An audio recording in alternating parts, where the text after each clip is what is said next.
This is 92.7 Big FM. मैं अन्नू कपूर स्वागत करता हूं। Welcome to Suhana Safar with Annu Kapoor. मेरे मेहरबान दोस्तों, शुरू करते हैं वो सफर जहां फिल्मी दुनिया के सुहाने दौर के किस्से कहानियां हैं, कुछ अफसाने और तराने हैं। तो आज के अफसानों की लिस्ट कुछ इस तरह से है। आज की पहली कहानी होगी वहीदा रहमान से जुड़ी हुई। वहीदा रहमान को लगता था कि फिल्मों में जो दिखाया जाता है वैसा असल जिंदगी में नहीं होता, मगर एक दिन उनके साथ वैसा ही हो गया जिसे आज तक वो सिर्फ फिल्मों में देखा करती थीं। पता चलेगा आज के क्या हो गया था। दूसरी कहानी बलराज साहनी की। एक फिल्म की शूटिंग के दौरान उन्होंने मीना कुमारी की जान जोखिम में डाल दी। फिर क्या हुआ मालूम चलेगा आज। तीसरी कहानी में बताऊंगा चित्रगुप्त जी के बारे में। और चौथी कहानी होगी शोले की शूटिंग से जुड़ी कहानी। उसकी शूटिंग के बदले कितना पैसा मांग रहे थे कुछ लोकल लड़के रमेश सिप्पी से। इन कहानियों के अलावा दिल ने फिर याद किया में याद करेंगे उस कलाकार को जिसे हिंदी के साथ साथ तमिल और तेलुगु तीनों भाषाओं की पहली बोलती फिल्म में काम करने का क्रेडिट जाता है। उनके जीवन की कहानी होगी आज। ऐसे ही कुछ अफसाने बयान करूंगा। एक बार वहीदा रहमान ने एक प्रोड्यूसर से पूछा, हमारी फिल्मों में इतना मेलोड्रामा क्यों दिखाते हैं? ट्रेजेडी के ऊपर ट्रेजेडी, और वो भी एक के बाद एक। इधर हीरो का एक्सीडेंट हो गया है, उधर उसकी बहन का किडनैप हो गया है, माँ अस्पताल में खून के इंतजार में मर जाती है, और इधर कोई पैसा नहीं है, कौड़ी नहीं है, महाजन कर्जा लेने के लिए खड़ा हुआ है। ये सब बहुत अनरियलिस्टिक होता है, ये सब रियल लाइफ में कहाँ होता है। तब प्रोड्यूसर ने जवाब दिया कि वहीदा जी, कभी कभी ऐसा हो जाता है और बहुतों के साथ हुआ है। जब कभी आपके साथ होगा तब आपको पता चलेगा। और एक बार वहीदा की जिंदगी में भी ऐसा ही हो गया। एक के बाद एक मुसीबतें एक साथ आ टपकी। बात उन दिनों की है जब वहीदा रहमान अपने पति कमलजीत और बच्चों के साथ बेंगलोर के पास एक फार्म हाउस में रहा करती थीं। फार्म शहर से दूर था, वहां बिजली भी ठीक से नहीं आती थी। पति की हेल्थ की वजह से उन्हें फार्म हाउस में रहना पड़ रहा था। 1997 में एक दिन उनके पति को अटैक आया और उन्हें इलाज के बाद घर पर रहने की सलाह दी गई। इस बात को एक हफ्ता ही हुआ होगा कि उनकी सास गिर पड़ी और कूल्हे की हड्डी टूट गई। सास को हॉस्पिटल में भर्ती करना पड़ गया। घर पर बीमार पति और हॉस्पिटल में बीमार सास, दो मुसीबतों के बीच तीसरी मुसीबत यह आ गई कि उनका खाना बनाने वाला भी अचानक नौकरी छोड़कर चला गया। चौथी मुसीबत यह आई कि उनकी कार के ब्रेक्स भी खराब हो गए। इतनी फुर्सत भी नहीं मिल रही थी कि वो रिपेयर करवा सके।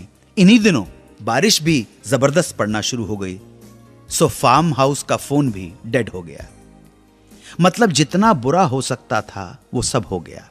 बीमार सास को संभालने हॉस्पिटल जाना है मगर गाड़ी खराब है, पूरे घर का खाना भी बनाना है, टैक्सी बुलाने के लिए फोन नहीं है, घर में पति को संभालना है, हॉस्पिटल में सास की देखभाल करना, वापस आकर बच्चों को संभालना। अगर वहीदा हॉस्पिटल देर से पहुंचती तो सास को बीमार बेटे की फिक्र होने लगती, अगर घर आने में देर हो जाती तो पति चिंता करने लगते। और तो और उन्हीं दिनों बिजली भी ऐसी गई कि कुछ दिन तो बिना लाइट के गुजारने पड़े। ये कुछ दिन वहीदा रहमान को ये एहसास करा गए कि कभी कभी जिंदगी में भी फिल्मों की तरह एक साथ एक के बाद मुसीबतों के पहाड़ टूट पड़ते हैं और समझ नहीं आता कि अब क्या करें। बताऊंगा कि बलराज साहनी की बात रखने के लिए मीना कुमारी ने अपनी जान जोखिम में डालकर कर दिया खतरनाक स्टंट, जबकि फिल्म के निर्देशक नहीं चाहते थे इस बात के लिए, नाराजी थे। फिर क्या हुआ ये बताऊंगा वापस लौटकर। आप सुनते रहें 92.7 बिग एफएम पर Suhana Safar with Annu Kapoor. 92.7 Big FM पर आप सुन रहे हैं रेडियो का number 1 show Suhana Safar with Annu Kapoor. बात 1965 की है। सलील चौधरी बना रहे थे फिल्म पिंजरे के पंछी। शूटिंग लोनावला और खंडाला में हो रही थी। फिल्म में एक सीन था कि मीना कुमारी रेल की पटरियों के बीच भाग रही हैं और पीछे से ट्रेन आ रही है और बलराज साहनी भागकर मीना कुमारी को बचाते हैं। सलिल चौधरी इस सीन में मीना कुमारी के डुप्लीकेट का इस्तेमाल करना चाहते थे। सीन खतरनाक था, इसलिए प्लान यह था कि वो मीना कुमारी के क्लोजअप शॉट लेंगे और बाकी काम डुप्लीकेट के साथ पूरा कर लेंगे। लेकिन न जाने क्यों बलराज साहनी साहब के दिल में कुछ और ही चल रहा था। उनकी इच्छा थी कि यह सीन मीना कुमारी खुद करें। उन्होंने इस बारे में सलिल चौधरी से भी बात की, लेकिन सलिल चौधरी ने साफ मना कर दिया कि वो मीना कुमारी को इतना बड़ा रिस्क में नहीं डाल सकते। पर बलराज साहनी ने हार नहीं मानी और पहुंच गए मीना कुमारी के पास। बलराज साहनी ने मीना कुमारी को किसी तरह मना लिया कि यह सीन उन्हें खुद ही करना चाहिए। बलराज साहनी की बातों में आकर अब मीना कुमारी ने सलिल चौधरी से जिद करनी शुरू कर दी कि वो ये सीन खुद ही करेंगी। सलिल चौधरी इस बार मीना कुमारी को मना नहीं कर पाए और मजबूरी में उनके साथ इस सीन को फिल्माने की तैयारी शुरू कर दी। सीन फिल्माया जाना था डेक्कन क्वीन ट्रेन के साथ। 1-2 रिहर्सल के बाद कैमरा और पूरी यूनिट रेडी हो गए और डेक्कन क्वीन के आने का इंतजार करने लगे। जैसे ही 5:40 हुए, दूर से दिखा कि डेक्कन क्वीन शोर मचाती हुई, धड़धड़ाती हुई चली आ रही है। सलिल चौधरी ने बोला एक्शन, और मीना कुमारी पटरियों के बीच दौड़ने लगी। पीछे पीछे बलराज साहनी ने भी ठहरो ठहरो चिल्लाते हुए दौड़ना शुरू कर दिया। 2 लोगों को पटरियों के बीच दौड़ता देख वो इंजन ड्राइवर उलझन में पड़ गया। लगातार सीटियां बजाने लगा, हॉर्न देने लगा, लेकिन डेक्कन क्वीन धड़धड़ाती, घड़घड़ाती, शोर मचाती दोनों के पीछे तीव्र गति से बढ़ी चली आ रही थी। ट्रेन बहुत करीब आ गई। सलिल चौधरी भी घबरा गए, मगर बलराज साहनी किसी तरह मीना कुमारी को जोर से धक्का देकर पटरियों के पार फेंकने में कामयाब हो गए और बाद में खुद भी दूसरी तरफ कूद गए। रेल फर्राटे से गुजर गई। शॉट ओके हो गया, पैकअप हो गया। सब लोग होटल पहुंच गए। बलराज साहनी को होटल पहुंचकर एक ख्याल बिजली की तरह मस्तिष्क में कौंध गया कि अगर कहीं उनका पैर फिसल जाता या बैलेंस बिगड़ जाता, मीना कुमारी को पटरियों से नहीं धकेल पाते, तब क्या होता। जरा सी भूल से न केवल मीना बल्कि खुद की भी जिंदगी जा सकती थी। ये सोच सोचकर वो इतने परेशान हो गए कि माफी मांगने वो मीना कुमारी के कमरे जा पहुंचे। कमरे में पहुंचकर देखा कि मीना दोनों हाथों से अपने सर को दबाए हुए बैठी हैं, आंखें और चेहरा लाल पड़ा हुआ है।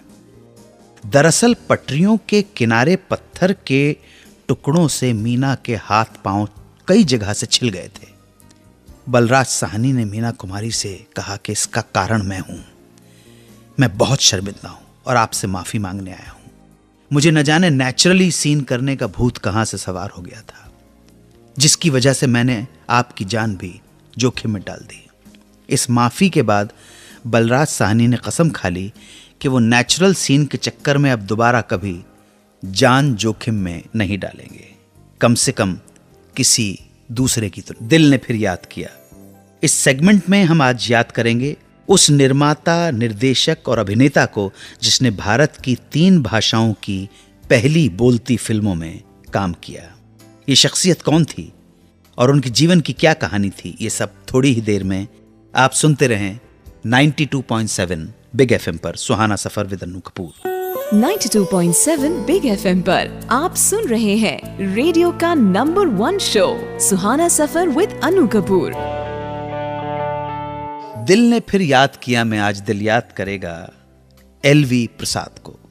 एलवी प्रसाद एक ऐसी हस्ती थे जिसने हिंदी, तमिल, तेलुगु, बंगला, उड़िया, मलयालम और कन्नड़ भाषा की फिल्मों का निर्माण, निर्देशन और लेखन किया। एलवी प्रसाद आंध्र प्रदेश के गांव में 17 जनवरी 1908 को एक किसान परिवार में जन्मे थे। उनका मूल नाम था अक्किनेनी लक्ष्मी वारा प्रसाद राव। बचपन से ही एलवी प्रसाद तेज दिमाग के थे। पढ़ाई में लेकिन खास रुचि नहीं थी, लिहाजा कम उम्र में ही वो नाटकों और नृत्य मंडलियों की तरफ आकर्षित होने लगे। धीरे धीरे उनका यह जुनून इस हद तक पहुंच गया कि वो घर छोड़कर चले आए बॉम्बे, फिल्मों में अपना भाग्य आजमाने। ये वो दौर था जब मूक फिल्में, साइलेंट फिल्में बना करती थी। बॉम्बे आकर एलवी प्रसाद दादर के कोहिनूर स्टूडियो पहुंचे काम की तलाश करने, लेकिन मुश्किल ये थी कि वो ना तो हिंदी बोल पाते थे, ना इंग्लिश, ना मराठी। इसलिए उन्हें काम तलाश करने में बहुत मुश्किल होने लगी। लेकिन पेट तो पालना था। नतीजा ये हुआ कि उन्होंने वहीं पास में एक दर्जी की दुकान पर साफ सफाई का काम करना शुरू कर दिया। यहां उनके खाने पीने और रहने का जुगाड़ हो गया, और यहीं काम करते हुए उन्होंने हिंदी भी सीखना शुरू कर दिया। कुछ महीने में ही एलवी प्रसाद की मेहनत रंग लाई और उन्हें वीनस फिल्म कंपनी में काम मिल गया, लेकिन एक्टिंग का नहीं, ऑफिस बॉय का। मेहनती एलवी प्रसाद ने वीनस कंपनी में कुछ महीने गुजारे और किसी तरह इंडिया पिक्चर कंपनी में नौकरी पाली, लेकिन यहां भी वो ऑफिस बॉय ही थे। और यहां उन्होंने अपने स्वभाव से, अपने व्यवहार से सबका दिल जीत लिया। वहां से अख्तर नवाज ने उन्हें silent film star of the east में एक छोटा सा रोल दे दिया। एक फिल्म में काम पा लेने के बाद वो अपनी पुरानी कंपनी यानी वीनस फिल्म गए एक्टिंग का काम मांगने, जहां उन्हें काम तो नहीं मिला, पर पहचान के जरिए भारत की पहली बोलती फिल्म आलम आरा में एक किरदार करने का मौका मिल गया। उसके बाद उसी साल एलवी प्रसाद को तमिल की पहली बोलती फिल्म कालिदास और तेलुगु की पहली बोलती फिल्म भक्त प्रहलाद में काम मिल गया। यह बहुत बड़ी उपलब्धि है कि एक व्यक्ति ने 3 भाषाओं की पहली बोलती फिल्म में अभिनय किया हो। एलवी प्रसाद ने उसके बाद कुछ और फिल्मों में काम किया और निर्देशक अली शाह के सहायक बनकर डायरेक्शन सीखने लगे। 2-4 हिंदी और तेलुगु की फिल्मों में सहायक निर्देशन का काम करने के बाद 1946 में उन्होंने तेलुगु फिल्म गृह प्रवेशम से निर्देशन के क्षेत्र में कदम रखा।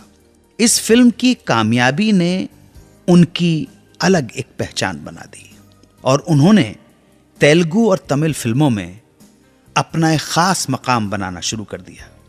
1957 में उन्होंने मीना कुमारी और राज कपूर को लेकर पहली हिंदी फिल्म का निर्देशन किया। फिल्म थी शारदा। उसके बाद मिस मैरी, छोटी बहन, बेटी बेटे, जीने की राह जैसी फिल्में बनाई और ससुराल, मिलन, राजा और रंक, एक दूसरे के लिए, मेरा घर मेरे बच्चे जैसी फिल्मों का निर्माण भी किया। एलवी प्रसाद ने तमिल, तेलुगु और हिंदी के अलावा बंगला, उड़िया, मलयालम और कन्नड़ भाषा की फिल्मों का निर्माण भी किया, निर्देशन भी किया और 5 फिल्मों में लेखन भी किया। एलवी प्रसाद को तेलुगु और तमिल सिनेमा का पितामह कहा जाता है। सिनेमा में उनके योगदान के लिए उन्हें 1982 का दादा साहब फाल्के अवार्ड प्रदान किया गया। उन्होंने हैदराबाद में एक नेत्र चिकित्सालय का निर्माण भी किया, जो एशिया के सर्वोत्तम आई हॉस्पिटल में से एक माना जाता है। 22 जून 1993 को 86 साल की उम्र में एलवी प्रसाद का निधन हो गया। लेकिन प्रसाद जी छोड़ गए अपनी यादें। दिल ने फिर याद किया कि सेगमेंट के जरिए एलवी प्रसाद साहब की प्रतिभा को सलाम करते हैं, प्रणाम करते हैं। 92.7 बिग एफएम पर आप सुन रहे हैं रेडियो का number 1 show Suhana Safar with Anu Kapoor. अब बात संगीतकार चित्रगुप्त जी की। चित्रगुप्त जी का जन्म बिहार के गोपालगंज में हुआ था और म्यूजिक में उनकी रुचि बड़े भाई जगमोहन आजाद की वजह से हुई। भाई साहब पत्रकार थे, लेकिन पत्रकारिता के साथ साथ संगीत का भी बहुत शौक था। चित्रगुप्त इन्हीं से उत्प्रेरित होकर पंडित शिव प्रसाद त्रिपाठी से विधिवत शास्त्रीय संगीत की शिक्षा प्राप्त करने लगे। इतना ही नहीं, चित्रगुप्त जी ने भातखंडे महाविद्यालय लखनऊ से नोट्स मंगाकर संगीत का रियाज करना भी शुरू कर दिया। उन दिनों वो पटना विश्वविद्यालय में प्रोफेसर के रूप में अध्यापन भी कर रहे थे, लेकिन हृदय में संगीत बसा था। इस संगीत साधक का मन कहां लगने वाला था। नतीजा यह हुआ कि एक दिन नौकरी छोड़ दी और पटना से चले आए बंबई। चित्रगुप्त जी उस दौर के सबसे अधिक विद्वान पढ़े लिखे संगीतकारों में से एक थे। बंबई आकर उन्होंने मुश्किलात झेली, लेकिन संघर्षों से कभी डरे नहीं, घबराए नहीं। संगीतकार एच.बी. दास के म्यूजिक डायरेक्शन में कोरस में भी गाया।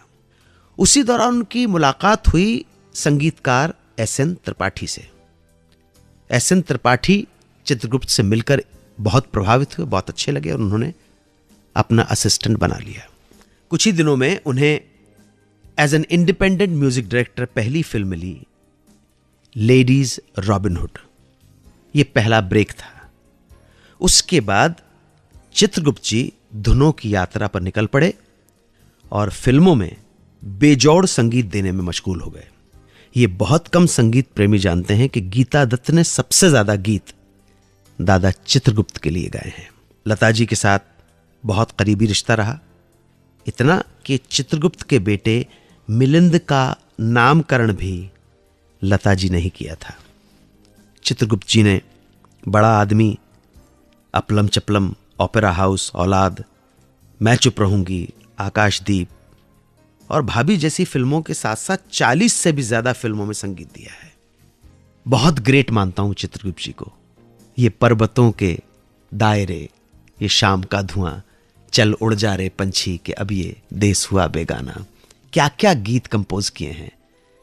Great music director, great. Sholay की शूटिंग चल रही थी, तभी कुछ लोग सेट पर आए और धमकी दे दी रमेश सिप्पी को, शूटिंग बंद कर दो वरना सेट जला देंगे। फिर क्या हुआ, जानने के लिए सुनते रहें सुहाना सफर विद अन्नू कपूर, सिर्फ 92.7 बिग एफएम पर। 92.7 बिग एफएम पर आप सुन रहे हैं रेडियो का number 1 show Suhana Safar with Annu Kapoor. Sholay की शूटिंग बेंगलोर के पास एक गांव है रामनगरम, वहां चल रही थी। एक दिन रामनगरम गांव के 4 लड़के सेट पर रमेश सिप्पी से मिलने आए। उस वक्त रमेश साहब शूटिंग में बिजी थे, सो उन्होंने लड़कों को कह दिया कि थोड़ा सा वेट कर लीजिए। लड़के वेट करने बैठ गए। रमेश सिप्पी बिजी हो गए शूटिंग में, लड़कों को भूल गए बिल्कुल। शाम को पैकअप के बाद असिस्टेंट ने बताया कि वो लड़के अभी भी वेट कर रहे हैं। अब रमेश सिप्पी उनसे मिले, तब लड़कों ने धमकी दी कि शूटिंग बंद कर दो नहीं तो सेट जला दिया जाएगा। लड़कों ने यह भी कहा कि कोई बंबई का आदमी है, बेंगलोर में फिल्म नहीं बना सकता। उन्हीं दिनों कर्नाटक और महाराष्ट्र की बाउंड्री को लेकर विवाद भी चल रहा था। सो रमेश सिप्पी साहब को लगा कि ये लोग शायद इसी वजह से विरोध कर रहे हैं। रमेश सिप्पी उन्हें समझाते हुए बोले, देखो हमारी इस फिल्म से आपके कितने लोगों को काम मिल रहा है, रोजगार भी तो मिल रहा है। बड़े तर्क देने की कोशिश की, लेकिन उनका कोई तर्क काम नहीं आया। लड़के अपनी बात पर अड़े रहे और धमकी दे दी कि कल तक काम बंद नहीं हुआ तो सेट जला दिया जाएगा। रमेश सिप्पी परेशानी में पड़ गए, कैसे इस मुसीबत से निपटा जाए। सुबह हो गई, एक संदेश मिला, 50,000 में मामला सुलट सकता है। यह मैसेज पढ़ते ही समझ गए कि मामला पैसा ऐंठने का है। रमेश सिप्पी ने पलट के अपना संदेशा भिजवा दिया, 1 रुपया भी नहीं मिलेगा। अगले दिन आराम से शूटिंग हुई, मगर रात में एक और मैसेज आया कि मामला 20,000 में भी सुलट सकता है। सिप्पी साहब का फिर से वही जवाब था, 1 रुपया भी नहीं मिलेगा। अगली सुबह तीसरा संदेश 10,000 रुपए का। बिल्कुल बात क्लियर हो गई कि ये कोई तगड़े गुंडे नहीं है, बल्कि छुटभइये चिंदी चोर हैं। उन्होंने अब पैसे देने से इनकार करते हुए लोकल पुलिस कमिश्नर से बात की और सारा मामला एक्सप्लेन कर दिया। कमिश्नर ने उन स्टिंग ऑपरेशन करने के लिए कहा। रमेश सिप्पी ने उन लोकल लड़कों को सेट पर बुलाया, पुलिस के निशान लगे हुए नोट उन्हें दे डाले। रमेश सिप्पी के नोट देते ही पुलिस ने लड़कों को रंगे हाथ धर दबोचा और ले गई थाने। इस घटना के अगले दिन कुछ और लोग रमेश सिप्पी से मिलने सेट पर आए। ये सभी आसपास के गांवों के किसान थे। इनमें उन लड़कों के माँ बाप भी थे जिन्हें रमेश सिप्पी ने पुलिस को पकड़वा दिया था। उन लोगों ने सिप्पी साहब के पैर पकड़ लिए, रोने लगे, मिन्नतें करने लगे कि बच्चों को छुड़ा दो, छोटे बच्चे हैं, अपराधी नहीं है, क्रिमिनल नहीं है। बाकी दूसरे लोगों ने भड़का दिया होगा, इसलिए गलती हो गई। रमेश सिप्पी साहब को भी उन पर दया आ गई और साथ ही ये ख्याल भी आया कि अभी यहाँ लंबा काम करना है, लंबे दिन बिताने हैं, इसलिए लोकल लोगों का साथ होना चाहिए। उनसे झगड़ा करके फ़ायदा नहीं होगा, दिल दुखाने से कुछ नहीं मिल जाएगा। और रमेश सिप्पी साहब ने पुलिस से वो केस वापस ले लिया और बल्कि किया ये कि उन गरीब लड़कों को अपनी फिल्म यूनिट में काम पर भी रख लिया। तू मेरा चांद मैं तेरी चांदनी। यारी रोड मुंबई के राजेश बनवारी साहब ने हमसे पूछा है कि इस गाने को सुरैया जी के साथ किस मेल सिंगर ने गाया है। बनवारी जी, आपके सवाल का जवाब लेकर बस अभी हाजिर होता हूं। आप जुड़े रहिए, सुनते रहिए 92.7 बिग एफएम पर Suhana Safar with Annu Kapoor. 92.7 Big FM पर आप सुन रहे हैं रेडियो का number 1 show Suhana Safar with Annu Kapoor. 92.7 Big FM के इस प्रोग्राम के श्रोता यारी रोड मुंबई के निवासी राजेश बनवारी सिंह का सवाल है कि 1949 की फिल्म दिल लगी का ये गीत सुरैया के साथ किस मेल सिंगर ने गाया है। गीत के बोल है तू मेरा चांद मैं तेरी चांदनी। राजेश जी, आपको बताना चाहूंगा कि इस गाने में जो आप मेल वॉइस सुनते हैं वो वॉइस है एक्टर श्याम की। ये श्याम साहब ने अपने करियर में सिर्फ 2 ही गीत गाए हैं और दोनों गीत इसी फिल्म में गाए हैं। एक गीत है जिसके बारे में आपने पूछा, तू मेरा चांद और मैं तेरी चांदनी, और दूसरा है जालिम जमाना मुझको तुमसे छुड़ा रहा है। इस संयोग की बात है कि ये दोनों गानों में उनका साथ दिया है सुरैया ने। इस गीत में तू मेरा चांद मैं तेरी चांदनी में सुरैया के साथ पर्दे पर श्याम ही नजर आते हैं। श्याम एक अच्छे अभिनेता के साथ साथ गायक भी थे। नौशाद साहब की शागिर्दी में वो रियाज भी किया करते थे और फिल्म दिल लगी में नौशाद साहब ने उनसे 2 गीत गवाए भी। नौशाद साहब चाहते थे कि गायकी के हुनर को आगे बढ़ाएं, लेकिन श्याम को गायकी से ज़्यादा एक्टिंग का शौक था, इसलिए उन्होंने गाने की तरफ ज़्यादा तवज्जो नहीं दी। श्याम ने अभिनय की दुनिया में बहुत लंबा सफ़र तय नहीं किया, लेकिन बस कुछ फिल्मों से स्टार बन गए थे।